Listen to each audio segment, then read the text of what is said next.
नाजुक रिश्तो नाजुक रिश्तो नाजुक रिश्तो। नाजुक रिश्तो फिल्म तव्हांखे कीअं लगी, कीअं हुई हिन जी कलाकारी, गीत ऐं डायरेक्शन? तमाम बेहतरीन ऐं जेतिरी सारा कजे ओतिरी घटि आहे।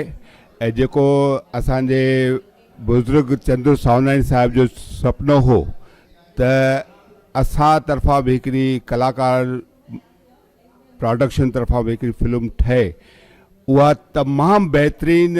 अॼु जे जेतिरियूं बि फिल्मूं ठहियूं आहिनि मुंहिंजे हिसाब सां ही नाज़ुक रिश्तो तमामु बहितरीन आहे। ऐं उन में नरेश उधाणीअ पिणु ज़बरदस्त डायरेक्शन कई आहे। कलाकारनि जी कहिड़ी ॻाल्हि कयूं, हर कलाकार खां नरेश उधाणीअ सुहिणे नमूने कमु वरितो आहे।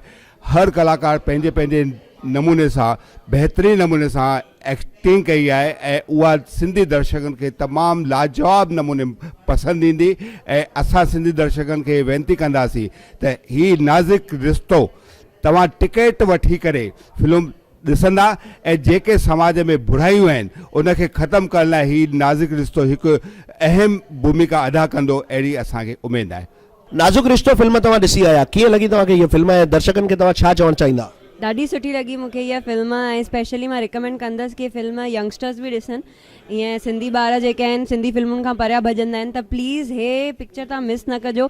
ॿी कहिड़ी बॉलीवुड जी पिक्चर छॾे ॾिजो, पर नाज़ुक रिश्तो ज़रूरु ॾिसजो, तव्हांखे ज़रूरु वणंदव। छो कि हे ॿिन्हिनि ऑडियंस खे केटर थी करे, जेके एल्डर्स आहिनि उन्हनि खे बि थी करे ऐं जेके यूथ आहे सिंधी यूथ आहे उन्हनि खे बि थी करे। ॿिन्हिनि लाइ ॾाढो सुठो मैसेज आहे। ऐं अॼुकल्ह जेकी प्रॉब्लम हली रही आहे घमंड जी, अहम जी, हुन जे बारे में ॾाढो सुठो मैसेज आहे। ॾाढी चङी तरह सां पिक्चर ऑडियंस खां कनेक्ट कयो आहे। ऐं डेफिनेटली जेके क्रिटिक्स बि हूंदा न पिक्चर जा, उन्हनि खे बि पिक्चर ॾाढी वणंदी। इन्हनि जे ॿुधण सां ईअं थो लॻे त असांखे नाज़ुक रिश्तो ज़रूरु ॾिसणु खपे। मां तव्हां दर्शकनि खे बि चवंदुमि त हिकु दफ़ो सिंधी आयो, नाज़ुक रिश्तो ज़रूरु ॾिसंदा।